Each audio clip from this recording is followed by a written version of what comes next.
In the dark annals of ancient Chinese history, few punishments conjure more dread than the whispered name, Lingchi. Known grimly in the West as death by 1,000 cuts, this method of execution was reserved for the most reviled criminals, those guilty of high treason, matricide, or unspeakable sacrilege. But Lingchi was not merely a way to kill. It was a performance, a psychological and physical annihilation of the soul. First recorded during the Tang dynasty and used until as late as 1905, the practice embodied the Confucian concept of shame in death, ensuring not only pain, but posthumous disgrace. The condemned were dragged into a public square or execution yard, usually drugged lightly with opium to prolong the ordeal without allowing them the grace of unconsciousness. The goal was not swift death. The goal was to make the body a map of agony. Spectators watched in sick fascination as the executioner, skilled in the anatomy of cruelty, began slicing. Once tied to a wooden frame, the prisoner's arms outstretched like a crucifix, the real horror began.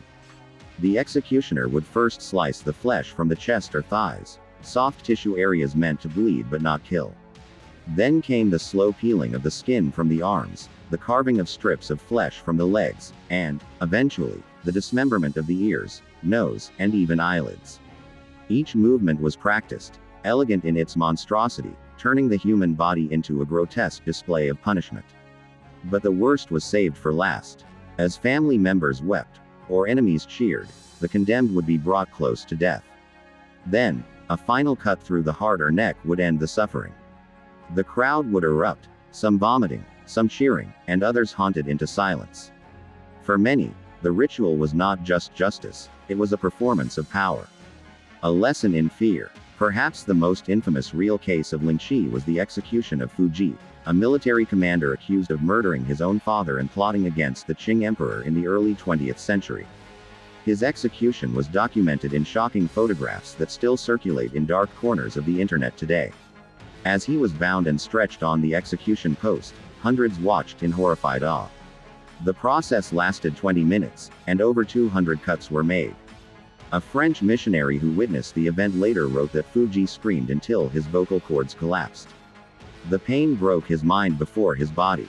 By the time the final blow came, his face was unrecognizable, his limbs flayed open, his torso a crimson ruin. The crowd left silent that day. The message was clear: betray the throne, and you will be undone, piece by piece. But why would a civilization as advanced as ancient China resort to such a spectacle? The answer lies in the complex web of Confucian values, public order, and imperial control. According to Confucian philosophy, the body was a sacred gift from one's parents, and damaging it was shameful even in death. Lingchi, therefore, ensured the condemned could not be buried whole, a spiritual curse that would deny them peace in the afterlife. Politically, the state used Lingchi to instill fear in the hearts of rebels and criminals. Emotionally, it gave a vengeful public a feeling of closure. For centuries, rulers saw it not as savagery, but as supreme justice. The method was even codified into law. In imperial records, the number of cuts was often specified. Some executions involved as many as 3,000 documented incisions, although most were symbolic, not all delivered with lethal force. It was horror as law, fear as stability. By the early 1900s, foreign pressure and growing modernization led to the eventual abolishment of Lingchi in 1905, with the final known execution taking place in Beijing. The Chinese government, under reform, acknowledged that such practices had no place in the New World. But the scars of Lingchi remain, not just in historical accounts, but in art, literature, and dark folklore. Films, novels, and academic debates still evoke its ghastly memory, a symbol of both the cruelty and precision of human punishment.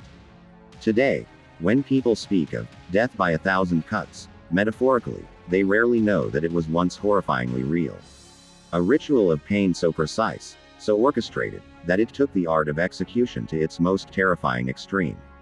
And somewhere, in the dusty archives of time, the names of the victims whisper, not just of death, but of what happens when justice forgets mercy.